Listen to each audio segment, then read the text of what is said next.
I want to point something out real quick. Tigers, AP top 25. They're number 18 in the country right now. But in the top 15, as of the newest AP poll, you have Auburn at 1, Michigan State at 8, Clemson at 13, and Mizzou at 14. So if you're like following along with those teams, 4 top 15 teams the Tigers have played, they're 3-1 in those games. So I'm going to pose this question. Are they getting enough credit for their wins? We know that they get docked for their losses, but are they getting enough credit for the wins that they had in their out of conference? No, I mean, it's an easy answer of no. And I think, we can scold people for that and say that they're wrong or whatever. But I think just looking deeper past that, the reason why, because I know a lot of people have been like, are people not understanding what Gabe just said, basically, that Memphis has beat 3 top 15 teams this year. And it's not that, and I know it's kind of the obvious answer, but it's just so far removed that people have trouble dipping back into November and December. We were playing football then, Right, we were playing regular season football then. Exactly. So people just have trouble dipping back into that and kind of putting Memphis on the pedestal that they kind of deserve for what they did in the non-conference. And it's unfair. Like, I mean, it's not fair because they beat those teams. But at the end of the day, like it's just par for the course for Memphis. Like there's nothing they can do to change it. That's the part that sucks. There's literally nothing they can do. Like Penny schedules one of the most difficult non-conference schedules in the country for that reason, but there's nothing that he can do after that's over. Once conference play starts, he can't control whether any of these teams are good. I mean, it'd be great for Memphis if UAB was a top 25 team that they had beaten. It'd be great for Memphis if FAU was as good as they were a couple years ago. Those things would give Memphis an opportunity to get some of those marquee wins where people could continue giving them credit. But when you compare and contrast and you go, okay, they did this in November and December, but then they lost to Temple and Wichita State. They dropped a couple conference games. That's what's fresh on the mind. And that's just like basic psychology. That's all there is to it. Like, what have you done for me lately type of mentality is how people are going to look at it, whether it's fair or not. I'm not saying that it's fair. Ridiculous, though. What have you done for me lately? Here's what really does bother me about the whole thing. It's like, I get that they're losing to quad 3 teams. What have they done for you lately? They've won 9 of their last 10. They had an 8-game winning streak. And it's like, it just doesn't mean shit. It means nothing. Zilch. Zero. It's like, I it's so frustrating to me because I like Evan Miyakawa, I think does a really good job. He has multiple metrics. He has a predictive metric, but he did his resume metric, like best resumes. And you would think now that we're like almost at the end of the season, most teams are getting close to wrapping up conference play going into the their conference tournament.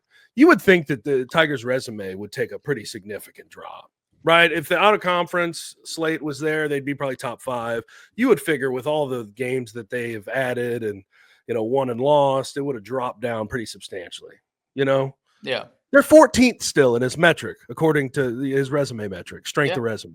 And, like, I just don't know how with these predictive metrics they can't match, at least, like, take that into consideration. It's just strange to me. It's just I know I got proved wrong last year by Bart Torvik, who was never right, never high on the Tigers team, and they obviously fell off. He was correct. That was way earlier in the season. I've said it every week since I've sort of looked at these metrics and the Tigers have been in the AP poll. It feels like they're waiting for a fall off that's not coming. Right. Do you think so? Penny said he's mentioned a few times. I want to get y'all's thoughts on this. Christian, you kind of posed a question. There's nothing they can do, right? Like what are they supposed to do once they get into conference? They do what they do, right? Penny has kind of floated the idea of potentially scheduling some out of conference games during the conference schedule to help boost up the schedule again. And there is precedent for it. Like we've seen, like we just saw MSG this past weekend, right? Like we've seen. Right, we've seen teams do this. How feasible do you think that that's possible, or do you think that that is the answer for the question you pose, Christian? That's a tough one. I feel like that's a you can win or you can lose that. I mean, I think you can make arguments for it either way. Like let's say that they did do something where they played games in the middle of the conference schedule against non-conference teams. couple of different ways that can go. Like you can win those games and drop a couple more conference games, which is exactly the point that you're in now. Like even if Memphis was to get a marquee win now and lose Right. 2 bad conference games, but you lost to Temple, dude. right? Like, what, then you're back what do you to have to say square about one. that?